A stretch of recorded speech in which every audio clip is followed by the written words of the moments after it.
All right, Dad. Today is Wednesday, June 26th. And I've been a little bit worried the past couple of days. Just going to bed last night, I was listening to Alexander Mercouris, and he was worried, and it made me worried. Mhm. Just kind of the state of things. Yeah. That we are really entering a new phase of escalation and danger. That right now I've been hearing that basically Russia is basically in a diplomatic official stance is no longer a state of peace with Mhm. the United States. They are deeming that the U.S. we are at war more or less with the U.S. now. That's becoming clear, and that Russia might be making sort of lateral moves in terms of arming enemies of the United States, like Iran. We've already seen this agreement with North Korea. I think a lot of people are just kind of mulling around like, oh yeah, the U.S. just gets involved in conflicts and helps different countries out, and they don't really realize how much things are changing. Right. Am I overreacting, or should we be scared? Uh, you should be scared. Yes. Well, you made me less scared because when Yeah. I Okay. heard about the Well, Attackums yeah. thing on the beach, you're Yeah, like, but it's things there have been developments since then that make that I think a cause of greater concern. Yeah. The Russian reaction, the official reaction was quite strong. I think it's fair to say. I mean, they could have kind of emphasized the ambiguous aspects of the attack. It could have said, well, the civilians weren't the intended target, because it's still, I haven't seen anything to really directly contradict it. The initial reports were that fifth ATACMS missile had been hit by an air defense missile but not destroyed, and that it was diverted from its intended flight path. Now they could have gone with that story, but I don't know how certain that was, how true it was, but that was out there and it was put out there by the Russians themselves. It came from RT. They could have gone with the ambiguous aspect of the story and played things down a bit, but they decided to give a really a very explicit and threatening response. Um, and they don't seem to me to be leaving much wiggle room. What happened is the foreign ministry called in the U.S. ambassador to Russia, Lynn Tracy, and kind of um, gave her what is called a demarche, which is a very severe warning, and it's it's short of a declaration of war, but it's an indication when you do that. It's just like we regard these recent actions by your government to be very harmful, to threaten our relationship such as it is, and things are already so bad. That tells you that we are approaching an open state of war. But anyway, in this demarche, well, first of all, they said it was a targeted attack, right? So this was intentional. And then second, I think most importantly, is at the end they said retaliatory measures will follow. This is an official statement by the foreign ministry, right? So there just isn't, it doesn't seem like a whole lot of wiggle room here. They've committed themselves to some kind of retaliation. Now we don't know what it is, but they've laid it out. It seems at this point that they wouldn't have said it if they didn't intend to do something, and we don't know what it is. Yeah, there's a possibility that they can um, arm, for example, send arms, more sophisticated arms to Iran, who can distribute them to their various allies, such as the Houthis or something, who could do real damage. That's a possibility, but who knows? Or maybe they'll do something over the Black Sea. Um, mm, just can't be sure. well, Russia seems to have taken the stance that this is the United States more than it is Ukraine, or just as much United States as Ukraine's Right. fault. So is this retaliatory strike, is it directed at Ukraine or is it directed more at the United States? Well, it was again. I It's think the it would be U.S. directed at the ambassador. U.S. Right, right. They were talking to the U.S. ambassador. That's where that statement, retaliatory measures will follow.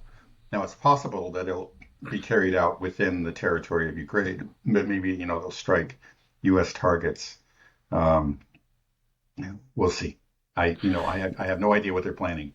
I You have, know, but it does, yeah, you're right to be scared.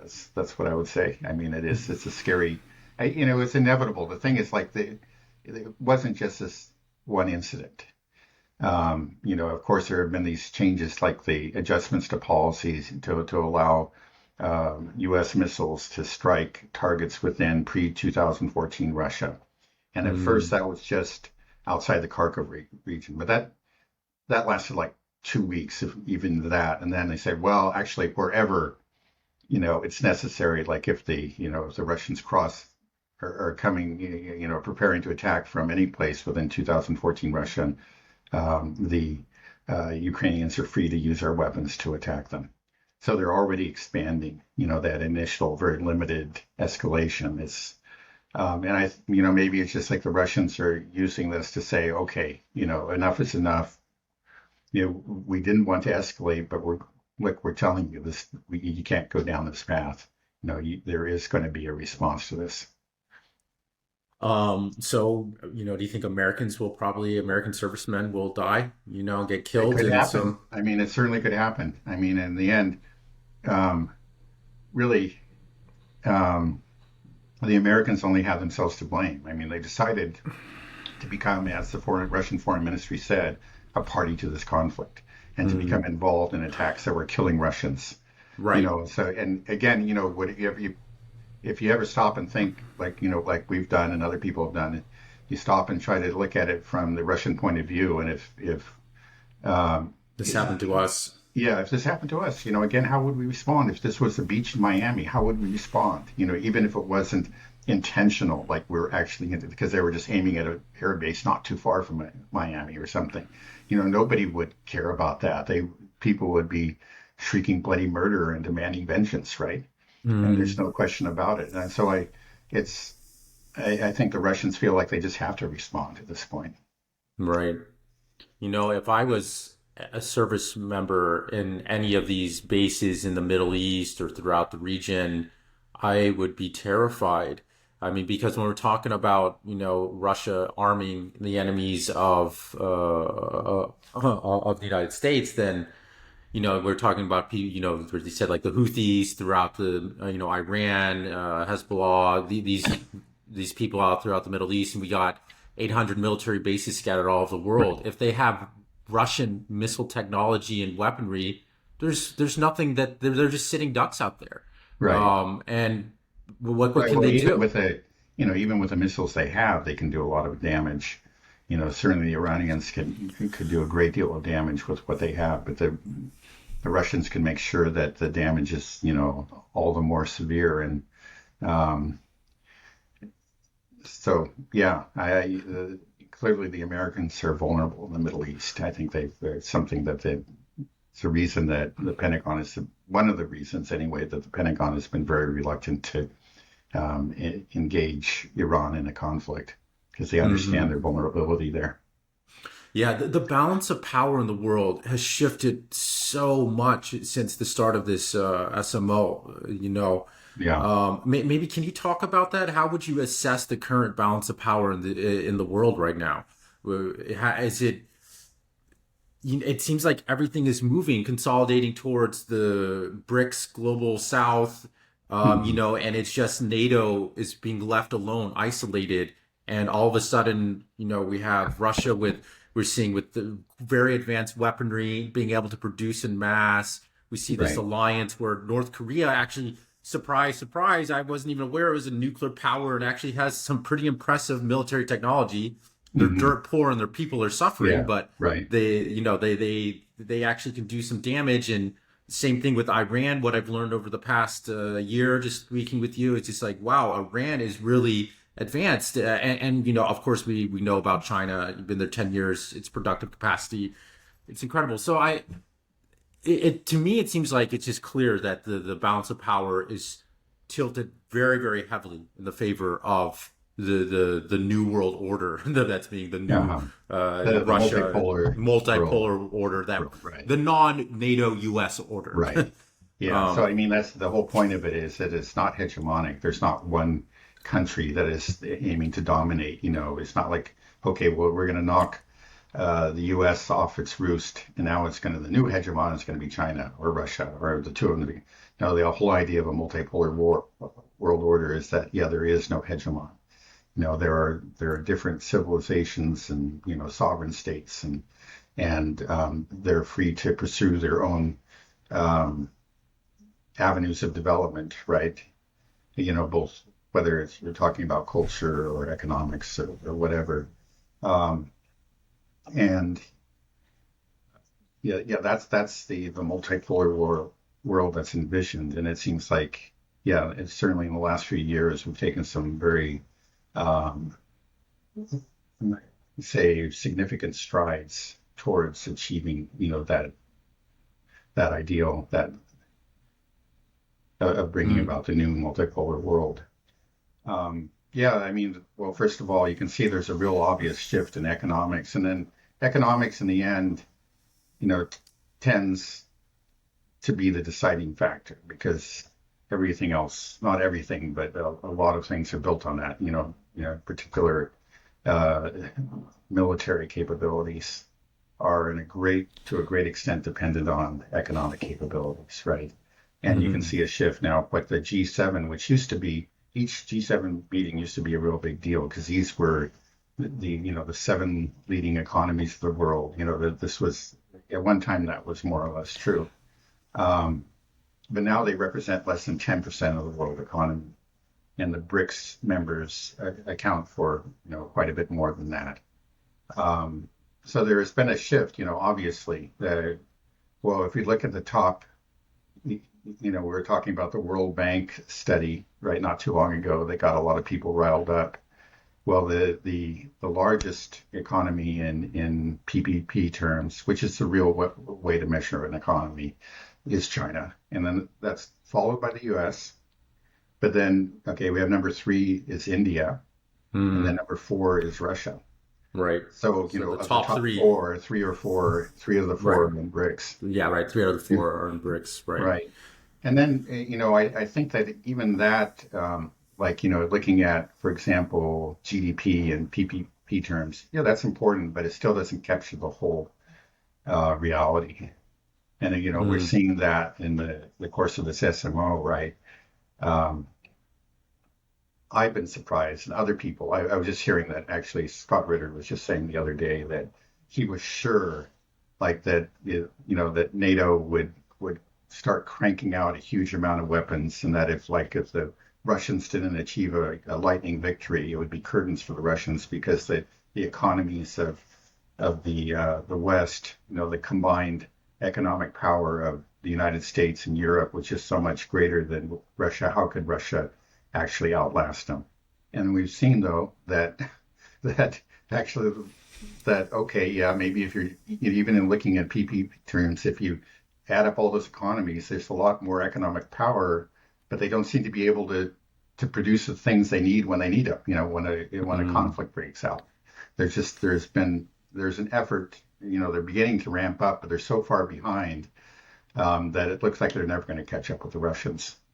Mm. Um, and Yeah, then yeah, and then just take that like the Russians are beating them single-handedly, and then in terms of military production, and then just take that and multiply it by 100 when you're talking about China. So mm. yeah, there is really a definite shift, and then okay, just go. Let's set aside economics and military power. There's political allegiances and popular opinion. At the outbreak of the SMO, 141 states actually voted to condemn Russia, and there was a very strong condemnation. Like the wording of the resolution, the UN resolution, was quite severe. And then, but look at where we are now. The great majority of those 141 states have drifted away from that position, and they're doing business with Russia. When they had the recent so-called peace conference in Switzerland, right? They only got 77 or it's actually 76 states to vote, and it was a watered down version. It was actually just a completely ridiculous version. It was about abduction of children and the Zaporozhye nuclear power plant. I would say with the first one, it's like just actually name one family that's missing a child. Nobody can. This is just a pure abstraction. I mean, it's just not. It doesn't exist. There are no children that were actually abducted from unwilling parents. And then, okay, you talk about the Zaporozhye nuclear power plant. They demand that the Russians return it. You say maybe you should put a little, like an added requirement that, and the Ukrainians will promise to stop shelling it. Actually, very recently, I think actually just today, they actually destroyed some sort of radiation detection facility right outside that plant. I mean, so anyway, these were this kind of off on a tangent here, but these were part of this sort of silly watered down version, which ended up only getting 76 votes.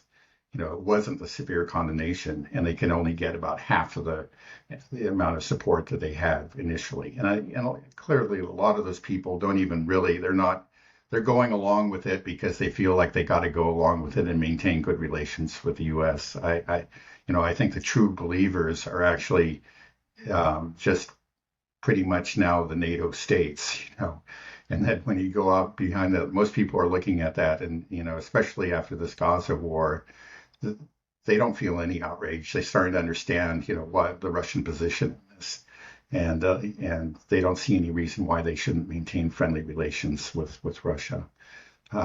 This is, again, this is a major shift. It's certainly a shift in popular opinion, but it's also, I think, it's deeper than that because there was a concerted and continues to be a concerted effort to, first of all, to destroy the Russian economy and to isolate Russia. And it's just, this has fallen. It's been such an utter failure. I mean, it should be. The rest of the world sees it, and just it's only within the West that we don't. Unfortunately, a lot of people don't seem to understand the extent of the disaster, and the loss of face, the loss of reputation. It's Yeah, in this some is the ways, end. This is yeah, the end of the American empire. It really is. Like, I yeah, think it's we can certainly the say beginning it. of the end. Yeah, it is. Yeah, and I don't think it's all that far away. You're right. Yeah, I mean, I think you can make the argument that it's already over. I mean, we can't dictate and call the shots anymore. We have all this. Well, it's a The, shrinking empire. It seems to be extending pretty much to, Europe, and then some islands in the South Pacific. And not much beyond that. right. Yeah, because we talk about this all the time, we can see it happening, and it's amazing to watch and see. But it's true that I think the vast majority of the people living in America just are completely oblivious. I edited a little clip from our last podcast on Monday, and it was just like, can America even wage a real war? World War III, and we talked about how you're saying that you don't really think we can. We're not able to.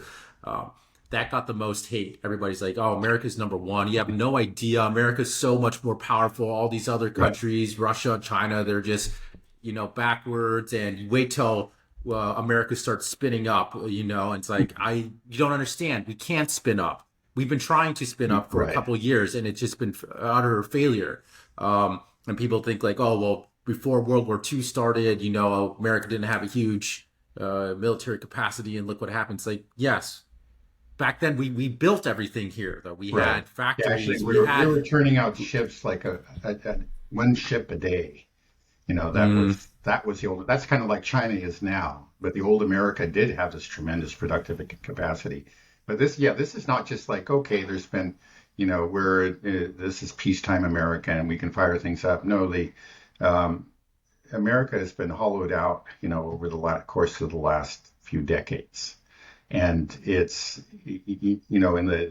in pre-World War II America, you had a lot of skilled workers. It was just that was a large percentage of the population had the experience, as welders and as had the various skills that are needed to operate these factories. Now where are you going to find these people? That's what well, they're we got a finding. lot They say of we can build some lot of factories. queer. We say we got a lot of queer study degree majors and psych majors, Right. and so yeah, it's true. We I think that's a very good point. We don't, even if we had the factories, we don't even have the skilled labor to fill them up. It does take some expertise Yeah, and that it we takes just don't time to have develop anymore. that, right, to teach people those skills. And maybe we can do it. Maybe we can turn around, but there's no signs of it happening now. Part of it is they just don't have the awareness. Like you know, when World War II broke out, there were people rushing to the recruitment offices, young men who wanted to sign up and fight, and the captains of industry, whatever, they all declared their loyalty, and um, there was a you know there was an outburst of patriotism, right? Of wartime patriotism, and I just don't see that happening now. Certainly not in if Russia actually did start bombing Miami or whatever, it could happen. But that's not what's Right. happening. It's just that it's But something, it's it's an elite dream, and then you have, but the average people aren't really caught up in this and don't have any reason to make real sacrifices. So you have a lot of online warriors that are just sure that America is the absolute best, and is going to try to shout down anybody who says otherwise. But those aren't the people who are going right. to, They're not going to go to the recruitment office. yeah, But or sign up at the factories and start churning out artillery shells. It's mm, kind of yeah, I think people need to realize that, but that's what's happening in Russia. Russia, they're that sense of patriotism, people signing up for the military, that right, drive, just like in World War II, we got Rosie the Riveter and you can do it. That's the mentality that is right, gripping Russia right now. right, And that shouldn't be underestimated. It's very powerful when you get a whole nation that's behind a cause and that has that drive. It really boosts your economy and your ability to do things. You have a willing population. We don't have that here in the United States. Actually, we have one listener in Russia that reached out. He had his friend was had his friend's friend was injured in Sevastopol during that uh-huh. attack over the Oh, really? weekend, and Yeah, he registered and he signed up to volunteer to go fight the SMO after that happened. yeah, So it shows you an example of that's what happens. People see what happens to their people on their beach. You might know somebody that knows somebody, or you just see, I think a 2-year-old boy was killed on that beach. I'm a father of a 2-year-old boy. Just yeah, knowing that and thinking about that, seeing it will make you yeah. want to feel this duty that I need to Right, go and sign up and right, protect my family, my right. kids, and that's the feeling in Russia. Um, so it's that they feel like they're fighting this moral war, and people here in America, for us, it's just something we see in the news, and we just pretend, yeah, we're number one. We spend more money on the military than anybody else. Oh, look at all of our advanced weapons. We can just do whatever we want. But nobody wants to really put their money where their mouth is, and when there's going to be a real fight.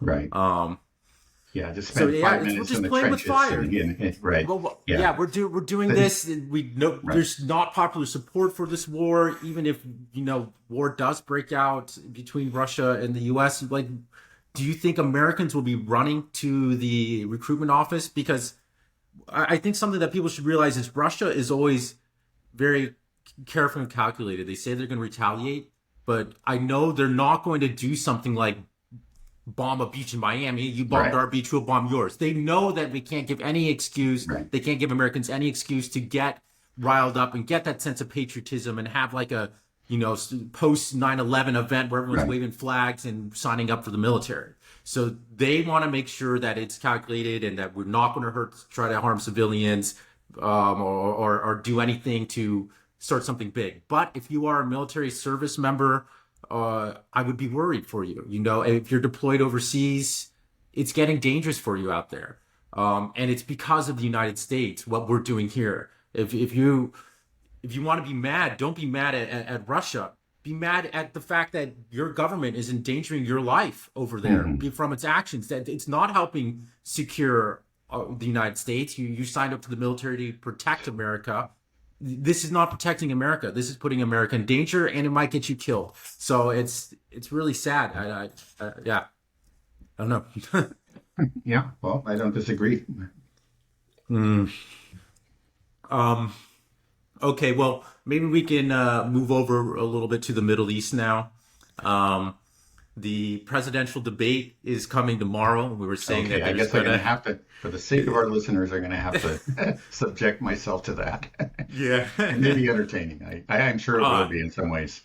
yeah, I'm thinking. Yeah, I need. I have my buddy TJ's coming over tomorrow, Thursday. I'm gonna wait for him before we watch it. I think we're gonna try to make a drinking game out of it. Something we got to have something when Biden freezes up. Got to take a shot, something Okay. like that. We'll figure it out.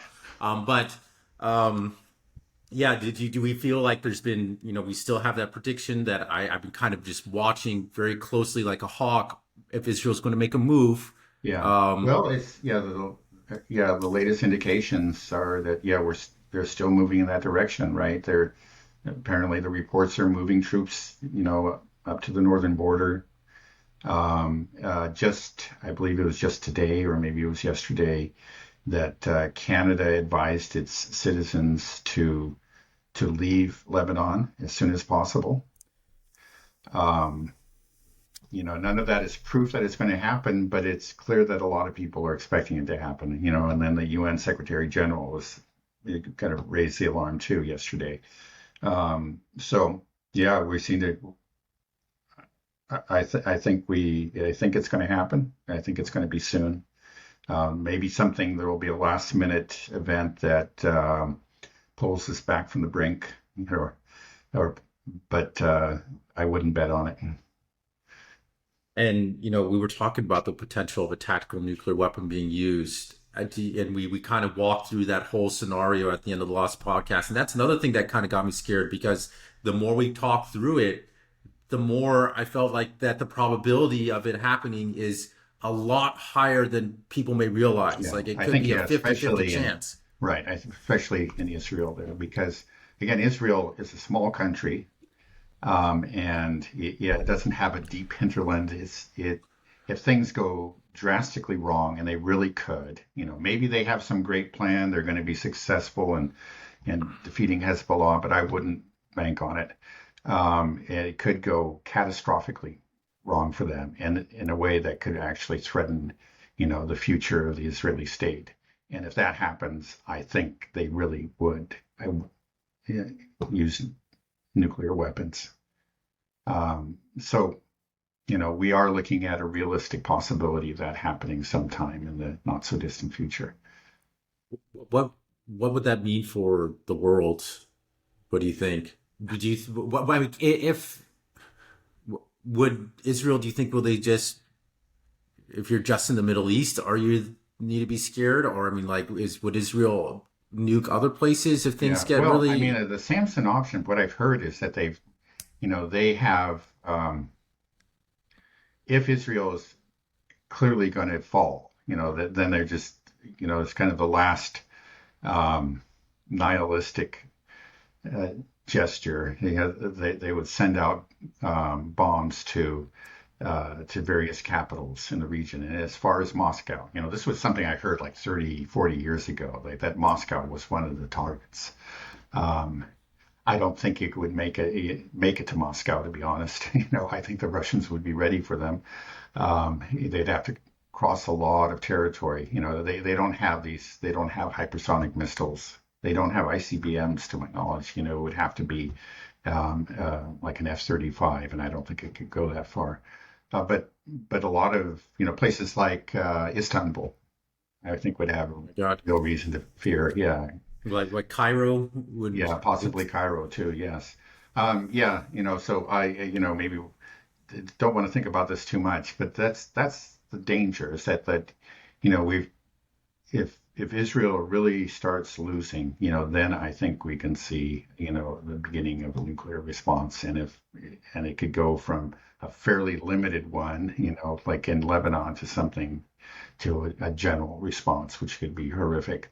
Again, there's no guarantee we're going to get there. Maybe even this recent ratcheting up of tensions will be resolved in some way, and we're going to, maybe Netanyahu will choose not to launch this attack. But again, it looks like there's a pretty high probability that he will. And then that just takes us into To the this nuclear territory. option. It just takes us a step closer to some kind of at least local Armageddon. Well, and what I think there's also a chance if Israel goes nuclear, then the likelihood of America going nuclear will skyrocket as well. Because the U.S. We won't let Israel lose. We'll want to get involved. If it starts broadening into a wider war where Iran is getting involved, and Russia is allied with Iran and probably will be arming Iran more in response to our arming of Ukraine. It's Mhm. I can see, I can't see the dots exactly, but I can more or less connect them to something catastrophic. Of course, hopefully saner heads will prevail, but I have been having Armageddon type thoughts, and I know I'm not Yeah, the only one. right. After what happened over the weekend, World War III has been trending on Twitter, so there is becoming some kind of awareness that Yeah, things are getting a little bit scarier, heating right. up. Yeah. Well, one Yeah. thing I was just thinking that could happen is that Israel, if they again, if they go ahead with this invasion of Lebanon and it goes very badly, they might choose to exercise the nuclear blackmail. I mean, it just maybe they'll inform the U.S. Hey, we've decided that we have to use a nuclear weapon on Lebanon, unless you choose, to put boots on the ground and actually. I could see that happening, and in that case, we might just do it. But that's going to be, also a very dangerous escalation, obviously, and not very popular back here. Mm. Yeah, there are all kinds Is of it- things that could happen. I mean, just once this Pandora's box of Lebanon is truly opened, all kinds of things that could happen, and really none of them are very good. I think not enough people are watching this or are aware of it. Of Hezbollah and Yeah, its ability to do real damage to Israel and Israel's sort of apocalyptic death cult mentality right now. hmm. Um, it's making me think. I mean, do I need to move to Argentina or something? Do I have to go south? I actually was thinking this yesterday. I was chatting Yeah, with my buddy. I was like, do I need to start prepping? Do I need to buy canned goods and ammunition? Like, I just realized like I could go to Walmart and buy a gun. It's yeah. like, is that an absurd notion? I mean, Well, if we it's really really think not that, it's not absurd. I can't say that it's absurd. I suppose. Um, well, when I we're talk still to a long you, ways from, let's say, uh, nuclear missiles, and they would have to be Russian nuclear missiles, flying at the U.S. I I don't see that, any happening anytime soon. I don't think that we're going to get there. If it is, I think there's a real reason to be worried. Like again, if you're living in Istanbul and not too far from Israel and from the fighting that's going on there, that could go nuclear, and with horrible repercussions for the surrounding countries. Um, in Yeah, the situation in Ukraine is very scary, but I just don't see, and there is always the possibility of it going nuclear, but I don't see it. Right now it seems to me still to be a very low probability. I mean, it's high enough because any kind of nuclear conflict between Russia and NATO is terrifying. It could quite seriously, uh, lead to the end of the world. mm, yeah, well, I'm not talking But I about just like. don't. Yeah, I don't see that happening. So I don't. I think that still that likelihood is really very minimal. Um, so I don't think you need to move to Argentina yet. That's what I'm trying to tell you. Yeah, I mean, I'm not expecting to see, mushroom clouds over Nashville or something like this, like but like we said, that U.S. empire is collapsing. During that transition, it's scary. A lot of things can happen. Societal unrest, the breakdown of the dollar and the U.S. financial system.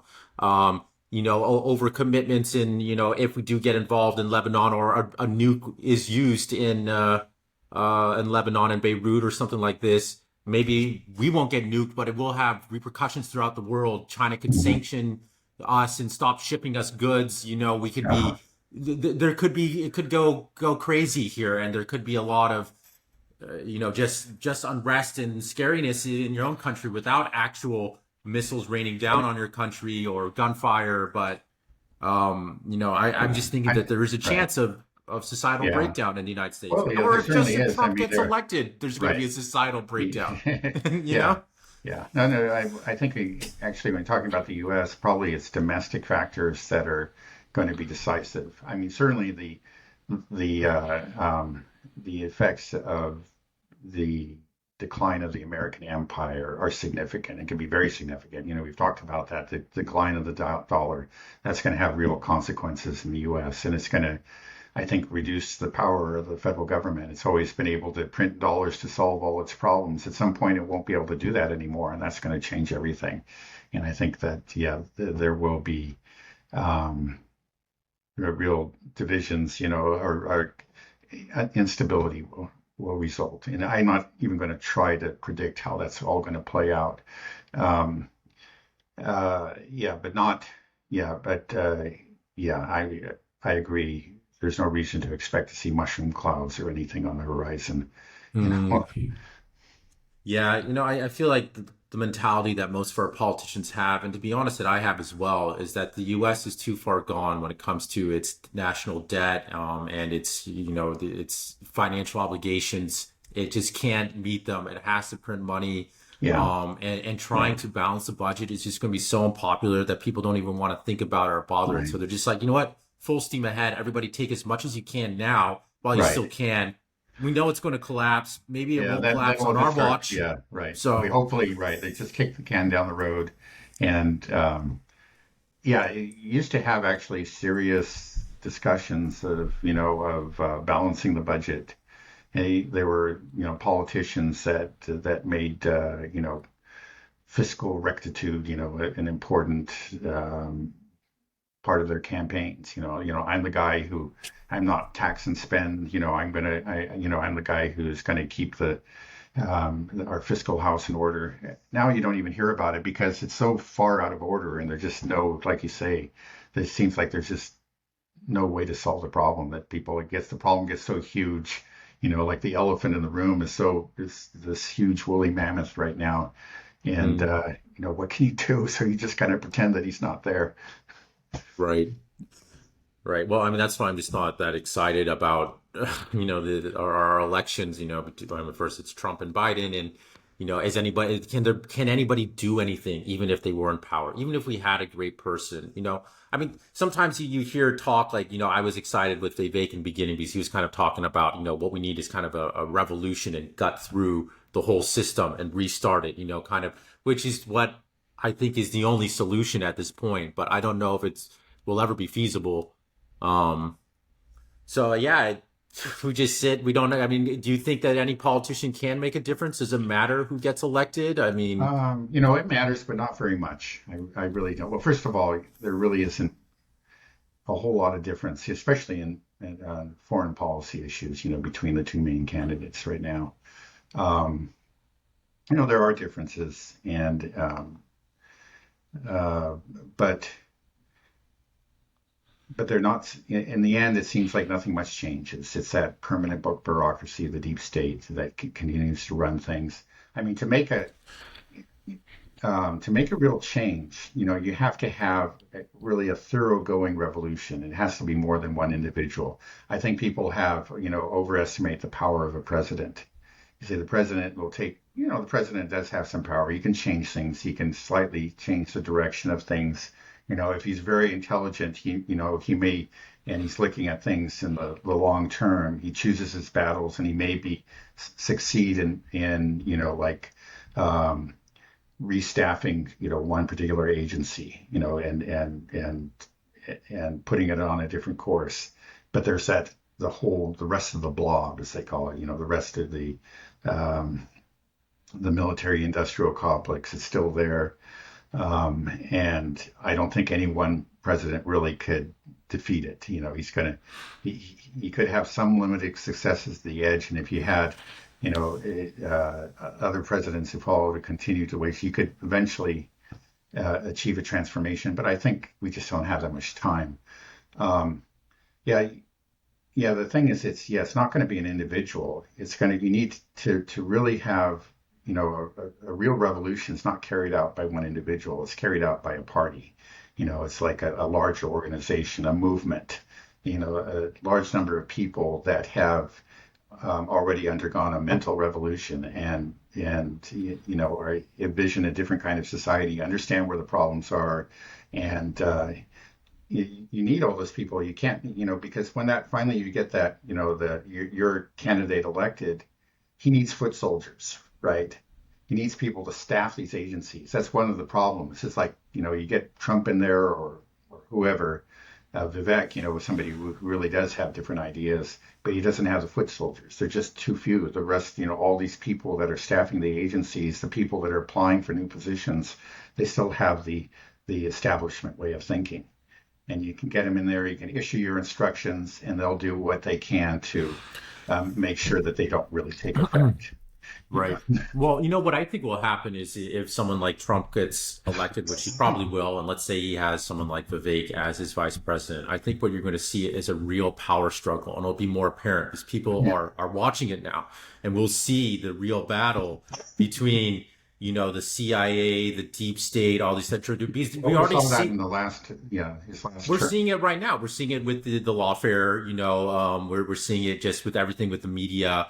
Um, like when Trump gets elected, it's going to cause a real battle, I think, within the establishment. I think that it's likely that it will cause almost kind of a split and kind of a mini civil war in a sense. Hopefully not actual people on the street shooting each other, but within the government, I think we're going to see it. Maybe it start to split apart and really.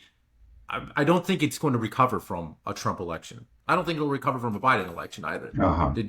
What are your thoughts? What do you think will happen when Trump gets into office?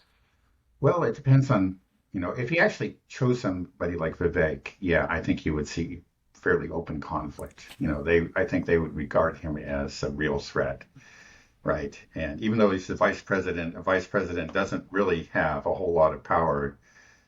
Just the fact that Trump chose him, and has given him this title, they would just, again, they would regard him as like a cancerous cell within the body politic and do what they could to destroy him.